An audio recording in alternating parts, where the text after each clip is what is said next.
Hello दोस्तों, welcome to my channel in super movie corner. तो दोस्तों, आज मैं एक्सप्लेन करने जा रहा हूँ एक अंधे सुपर हीरो की कहानी जिसका नाम है डेयर डेविल। तो बिना कोई टाइम गवाए जानते हैं मूवी की कहानी को। तो कहानी की शुरुआत में देख पाते हैं कि एक चर्च पर हमारा अंधा सुपर हीरो डेयर डेविल घायल होकर लटका होता है और चुपके से चर्च के अंदर प्रवेश करता है और उसकी आवाज से वहाँ का पादरी उसके पास आता है। और जब उसके मास्क को हटाता है तो उस पादरी को पता चलता है कि वो अंधा है। जिसके बाद डेयरडेविल के पास्ट को देख पाते हैं जहां वह एक बच्चा होता है और उसे दूसरे बच्चे परेशान करते हैं और थोड़ा बहुत पीट भी देते हैं। जिसके बाद वो अपने घर जाता है। दोस्तों, जानकारी के लिए बता दूं कि डेयरडेविल का असली नाम मैट मॉर्डक है और वह अपना डेयरडेविल का नाम एक घटना के बाद रख लेता है जिसे हम आगे जानेंगे। मैट जब अपने घर पहुंचता है तो उसके पिता नशे की हालत में होते हैं और वह अपने पिता से कहता है कि मैं जानता हूं कि आप एक क्रिमिनल लेनिन फॉलन के लिए काम करते हैं। मगर उसका पिता उसे झूठ बोलते हुए और यह विश्वास दिलाते हुए कहता है कि अगर वह उसके लिए काम करता तो वो दिन भर डॉग्स पर क्यों काम करता। फिर अगले ही दिन मैट अपने पिता के काम करने वाले स्थान पर जाता है, मगर वो पाता है कि उसके पिता एक युवक को पीटकर उससे पैसे मांग रहे हैं। जिसे देखने के बाद मैट गुस्सा हो जाता है और वहां से भागने लगता है और भागने के दौरान एक घटना हो जाती है जहां एक रेडियो एक्टिव लिक्विड उसकी आंखों में चला जाता है जिससे वो अंधा हो जाता है। मैट अपनी आंखों को खोने के बाद उसे अस्पताल में होश आता है और देख पाते कि उसकी और भी दूसरी सेंस ऑर्गन की पावर पहले से कई गुना बढ़ जाती है, मानो ईश्वर ने उसे आंख के बदले दूसरे और भी पावर दे दी है। मैट के पिता उसे जब देखते हैं तो उसे अपने आप पर पछतावा होता है कि उनकी गलतियों की वजह से मैट को अपनी आंख गंवानी पड़ी और वह गलत काम छोड़ने का इरादा करते हैं। मैट के पिता जो पहले एक भाड़े के बॉक्सर थे, वह फिरौती का काम छोड़कर बॉक्सिंग करने लगे और उनकी ट्रेनिंग इक्विपमेंट से मैट खुद को ट्रेन करता है और अपनी सुपर सेंस की मदद से अपने माहौल पर कंट्रोल पाने की काबिलियत ढूंढ लेता है और वह बिना देखे कहीं भी जा सकता था और कुछ भी सेंस कर सकता था। उसकी कई गुना सुनने की आवाज उसकी दूसरी आंख बन जाती है। मैट अपने काबिलियत से उन बच्चों को सबक सिखाता है जो उसे परेशान किया करते थे और उनकी अच्छी खासी धुलाई भी करके चला जाता है। फिर देख पाते कि मैट के पिता जैक का एक फाइट होता है और वो फाइट पहले से ही फिक्स होती है जिसमें मैट के पिता को हारना होता है, मगर अपने बेटे का शक्ल देखकर जैक का इरादा बदल जाता है और वो उस बॉक्सर को फाइट में हरा देते हैं। मैट के पिता जैक उस फाइट को जीत तो लेते हैं, मगर उसकी वजह से सामने वाला फिक्सर का बड़ा नुकसान हो जाता है। फिर जब जैक फाइट करके घर लौटने की तैयारी करते हैं तो वह फिक्सर माफिया अपने गुंडे भिजवा कर जैक को मरवा डालता है और एक रोज का फूल वहीं छोड़कर चला जाता है। मैट को एहसास होता है कि उसके पिता मारे जा चुके हैं तो वह गुस्से में रोज के फूल को जोर से दबाता है और खुद से वादा करता है कि वह बेसहारा बेगुनाह की हमेशा मदद करेगा। फिर सालों बाद देखते हैं कि मैट अब बड़ा हो चुका होता है और एक वकील के रूप में अपने दोस्त फ्रैंकलिन के साथ काम करता है और वह सिर्फ बेगुनाहों की तरफ से लड़ता है। मैट कोर्ट में एक पीड़ित महिला जिसका रेप हुआ था उसे न्याय दिलवाने के लिए बहस करता है, मगर उस रेपिस्ट के खिलाफ प्रॉपर सबूत न होने की वजह से वह रेपिस्ट बच जाता है। मगर मैट अपने डेयर डेविल अवतार में उस रेपिस्ट को मारने की ठान लेता है और रात में उसका पीछा करते हुए उसके अड्डे पर पहुंचता है और उसके सारे लोगों को मारकर आखिर में उसे पकड़ता है और एक हादसा दिखाकर उसे भी मार देता है। और उसके बाद मैट अपने घर में वापस आता है और काफी शालीनता से अपने सारे इक्विपमेंट को रखता है और अपने आप को दुनिया से अलग रखने के लिए पानी के कास्केट में सो जाता है। फिर उस रेपिस्ट के मौत के बाद सारी मीडिया और पुलिस वहां पहुंचते हैं और उस मीडिया में एक बेन नाम का रिपोर्टर वहां पहुंचता है और वह क्राइम की एक लंबी लिस्ट तैयार किया रहता है जिसका जड़ किंगपिंग नाम के शख्स को कहता है और उसका मानना होता है कि उन सभी अपराधों को नियंत्रित करने वाला व्यक्ति सिर्फ एक ही है और वह है डेयर डेविल, जिसे उसने आज तक सिर्फ छायादार रूप में ही देखा था। अगले दिन होने पर मैट और फ्रैंकलिन एक कॉफी शॉप में होते हैं और फ्रैंकलिन मैट को कल के हादसे की न्यूज पढ़कर सुना रहा होता है, जिसके बाद वह दोनों और भी बातें करते हैं।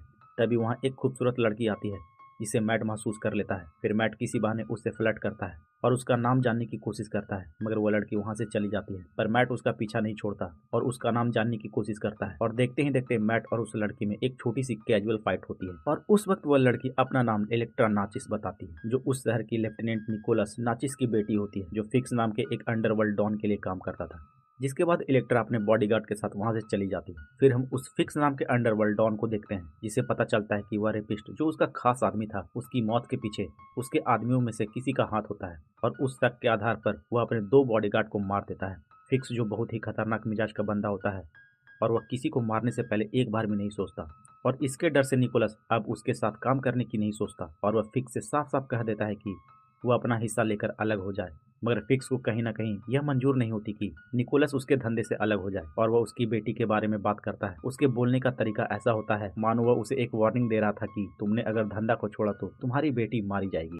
वहीं हम एक टकले बंदे को देखते हैं जो बुल्स आई के नाम से जाना जाता है और उसका निशाना काफी सटीक होता है और वह एक कॉन्ट्रैक्ट किलर भी होता है। वह बार में पैसे जीतकर और एक आदमी को टपका कर निकलता है। वह अपने नए कॉन्ट्रैक्ट के हिसाब से अपने काम को अंजाम देने के लिए दूसरे शहर जाता है और वहां जाने के दौरान उसे एक प्लेन में एक बूढ़ी औरत अपनी बातों से पकाती है, जिसे वह एक मूंगफली के दाने से मार देता है और ऐसा महसूस होता है कि मानो वह बूढ़ी औरत सो रही हो। वहीं मैट अपना रोजमर्रा का काम यानी अपने वकील होने का दायित्व निभाते हुए एक केस को हैंडल करता है, मगर उस केस में भी वह अपराधी बच जाता है। फिर उस दिन के शाम में मैट को इलेक्ट्रा मिलती है और वह दोनों एक दूसरे से बातें करते हुए एक बिल्डिंग के टेरेस पर जाते हैं और वहां एक दूसरे को चूमते हैं। मैट इलेक्ट्रा को होने वाली बारिश की बूंद से उसकी खूबसूरती को महसूस करता है और उस दौरान उसे एक क्राइम होने का एहसास होता है और वह फौरन इलेक्ट्रा को छोड़कर अपने डेयरडेविल अवतार में उस क्राइम वाले पॉइंट पर पहुंचता है और उस क्रिमिनल को पीटना स्टार्ट करता है। मगर मौका पाकर वह क्रिमिनल वहां से भागकर अपने घर पहुंचता है, मगर मैट उसके घर तक पीछा करता है और वहां उसे मारने ही वाला होता है कि मैट उस क्रिमिनल के बेटे को देखता है जो डर कर रो रहा होता है। और तभी मैट को अपने और अपने डैड की हालत याद आ जाती है कि कभी वो भी अपने डैड के लिए रो रहा था, जिसके कारण वह उस क्रिमिनल को छोड़ देता है। फिर एक दिन मैट अपने दोस्त फ्रैंकलिन के साथ एक पार्टी को अटेंड करता है, जहाँ उसकी पहली बार फिक्स यानी किंगपिन से मुलाकात होती है और मैट को अब तक पता नहीं होता कि यही सारे क्रिमिनल का सोर्स किंगपिन है। फिर देखते हैं कि उस पार्टी में इलेक्ट्रा भी एक खूबसूरत ड्रेस पहनकर आई होती है और उससे मैट से मुलाकात होती है और दोनों एक दूसरे को आकर्षित करते हुए और प्यार भरी बातें करते हैं। इलेक्ट्रा को इस तरह खुश होता देख उसका पिता निकोलस भी खुश होता है, क्योंकि उसके पत्नी के गुजर जाने के बाद पहली बार इलेक्ट्रा के चेहरे पर खुशी आई थी। तभी हम देखते हैं कि वहाँ पर फिक्स आता है और निकोलस और उसकी बेटी दोनों को मारने की धमकी देता है, जिसके डर से निकोलस फौरन इलेक्ट्रा को अपने साथ चलने का ऑर्डर देता है और देखते हैं कि वहाँ का थोड़ा सा माहौल बदल जाता है। मैट उस माहौल को समझ जाता है कि जरूर कुछ इलेक्ट्रा के साथ बड़ा हादसा होने वाला है और वह अपने डेविल अवतार में इलेक्ट्रा को बचाने के लिए उसके पीछे भागता है। वहीं देख पाते कि बुल्स आई एक व्यक्ति को मारकर उसकी बाइक छीनता है और अपने टारगेट की ओर बढ़ता है। दरअसल उसका टारगेट निकोलस था और वह फिक्स के कहने पर कांटेक्ट लेता है। फिर जब वह निकोलस के कार के नजदीक पहुंचता है तो वह अपना हथियार चलाकर निकोलस के बॉडीगार्ड को मार देता है, जिससे निकोलस की कार आगे जाकर टकरा जाती है। वह फिर से निकोलस को मारने के लिए आगे बढ़ता है। तभी वहां मैट पहुंच जाता है और उसे एक जोरदार किक मारता है, मगर उस किक के दौरान बुल आई मैट का हथियार ले लेता है और उस हथियार से निकोलस को घायल कर देता है और वहां से भाग जाता है। मैट के हथियार से निकोलस घायल होकर मर जाता है और जब इलेक्ट्रा अपने पिता को मारा पाती है तो वह उनकी मौत का जिम्मेदार मैट यानी डेयरडेविल को मानती है, क्योंकि अभी तक इलेक्ट्रा को नहीं पता होता कि मैट ही डेयरडेविल है। इलेक्ट्रा मैट पर अंधाधुंध गोली बरसाती है, मगर मैट वहां से किसी तरह भाग जाता है और घर आकर अपने आप को काफी कोसता है कि उसके रहते भर में निकोलस कैसे मारा गया। अगले दिन निकोलस की अंतिम संस्कार होती है, जहाँ मैट को देखते हैं और वहाँ फिक्स भी आया होता है। फिक्स को देखते हैं कि वह निकोलस के कब्र पर एक गुलाब का फूल रखता है। दरअसल फिक्स का एक स्टाइल होता है कि वह किसी को अपने रास्ते से हटाने के बाद वह एक गुलाब का फूल रखता है। इलेक्ट्रा जो अपने पिता की मौत से काफी दुखी होती है तो वह किसी से भी बातें नहीं करती, यहाँ तक कि उससे प्यार करने वाला मैट से भी नहीं, और वह चुपचाप वहाँ से चली जाती है, जिससे मैट काफी निराश होता है और वह ठान लेता है कि वह निकोलस के हथियारों को जरूर पकड़ेगा और उसे मारेगा। इलेक्ट्रा अपने बदले की आग में डेयरडेविल को दोषी मानते हुए अपने मार्शल आर्ट और तलवारबाजी की प्रैक्टिस करती है ताकि वह उसे खत्म कर सके। मैट भी बुल्स आई को खत्म करने की तैयारी कर लेता है और रात होते ही उसे ढूंढना स्टार्ट कर देता है, मगर ढूंढते हुए उसे इलेक्ट्रा मिल जाती है और इलेक्ट्रा उसे मारने के लिए आगे बढ़ती है। मैट इलेक्ट्रा पर हमला नहीं करता और बार बार कह रहा होता है कि उसने उसके पिता को नहीं मारा, मगर इलेक्ट्रा अपने बदले की आग में इतना तप रही होती है कि वह उसकी बात नहीं सुनती और वह अपने हथियार से मैट को घायल कर देती है और जैसे ही उसका मास्क हटाती है तभी उसे एहसास होता है कि उसने बहुत बड़ी गलती की है। मैट बताता है कि वह सिर्फ उसकी जान बचाना चाहता था, मगर वह गलती से फंस गया। उस बीच हम देख पाते कि वहाँ हंसते हुए और मैट को खोजते हुए बुल्स आई पहुंच जाता है, मगर उसका सामना पहले इलेक्ट्रा करती है। इलेक्ट्रा बुल्स से काफी अच्छी तरह लड़ती है, मगर अंत में बुल्स उसे मार देता है। वहाँ देखते हैं कि डेयरडेविल और बुल्स को खोजते हुए पुलिस भी पहुंच जाती है, मगर बुल्स चकमा देकर वहाँ से भाग जाता है और मैट को भी मजबूरन वहाँ से भागना पड़ता है। और हम देख पाते हैं कि मैट एक चर्च के पास पहुंचता है, जो हमने इस कहानी की शुरुआत में देखा था। वहाँ से हम आखिरकार जान पाते हैं कि मैट अचानक से घायल होकर उस चर्च के पास कैसे पहुंच गया। फिर आगे देखते हैं कि बुल्स मैट का पीछा करते हुए उस चर्च के अंदर जाता है और मैट बुल्स का सामना करता है और उन दोनों में काफी देर तक लड़ाई चलती है। और उस दौरान बुल्स मैट को बताता है कि फिक्स ही किंगपिन है, जिसे उसे निकोलस और इलेक्ट्रा को मारने की सुपारी दी थी। इस बात को सुनते ही मैट को अंदाजा हो जाता है कि पिछले 12 साल से अपने पिता के हथियार को ढूंढ रहा था वो दरअसल फिक्स ही है, और मैट पहले से ज्यादा गुस्से में आ जाता है और बुल्स की अच्छी खासी धुलाई करके उसे चर्च से बाहर फेंक देता है और वह सीधे एक कार के ऊपर गिरता है, जिससे उसकी हालत पूरी तरह खराब हो जाती है। फिर मैट फिक्स को मारने के लिए वहां से भाग जाता है। इधर फिक्स को भी पता चल जाता है कि बुल्स अपने काम में नाकामयाब हो गया और उसे यह भी पता चलता है कि डेयरडेविल को उसकी सच्चाई पता चल गई है,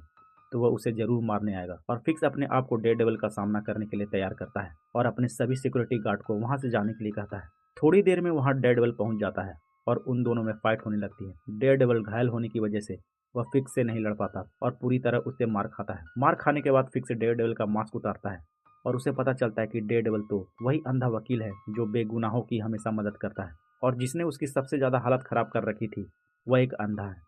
और फिर उसे याद आता है कि उसने ही सालों पहले मैट के पिता की हत्या की थी। फिर फिक्स मैट को मारने वाला होता है कि मैट वहाँ पानी का सोर्स पाता है और उस सोर्स को मैट तोड़ देता है, जिसकी वजह से मैट अपने सुनने वाली शक्तियों की मदद से फिक्स को अच्छी तरह रिकॉग्नाइज कर लेता है और उसे पीट पीट कर घायल कर देता है और उसकी दोनों टांगे तोड़ देता है। फिर मैट फिक्स को मारने के लिए उसी का डंडा उठाता है मगर उसे नहीं मारता और वह कहता है कि वह उसकी तरह कातिल नहीं है। और मैट फिक्स को यह कहकर चला जाता है कि उसने जो अपनी किंगपिन की सच्चाई सभी से छुपा कर रखी है वो सबके सामने आ चुकी है। जिसके बाद फिक्स की पुलिस के हाथों गिरफ्तारी होती है। अगले दिन होने पर निकोलस और मैट साथ कॉफी शॉप में बैठे होते हैं। निकोलस न्यूज़पेपर पढ़कर मैट को बताता है कि कल फिक्स पर हुए हमले में पुलिस को कोई सबूत नहीं मिली कि उस पर हमला किसने किया। जिसके बाद मैट वहां से बाहर निकलता है और बाहर उसे रिपोर्टर बेन मिलता है। बेन मैट की सच्चाई जान चुका है कि वही डेयरडेविल है मगर उसका खुलासा वह नहीं करता। फिर मैट इलेक्ट्रा को याद करते हुए उस जगह पहुंचता है जहां वह दोनों एक दूसरे को पहली बार किस किए होते हैं और उसे एहसास होता है कि इलेक्ट्रा उसकी यादों में हमेशा जिंदा रहेगी। वहीं बेन अपने जनरल में डेयरडेविल के बारे में लिखता है कि डेयरडेविल वह बंदा है जिसने सिटी के अधिकतर क्रिमिनल को रोकने की कोशिश की है और वह अपने चैनल के माध्यम से डेयरडेविल को अपने शहर का सुपर हीरो घोषित करता है। जिसके बाद मैट डेयरडेविल के अवतार में पहले की तरह अपराधों को रोकने के लिए अपने कामों पर लग जाता है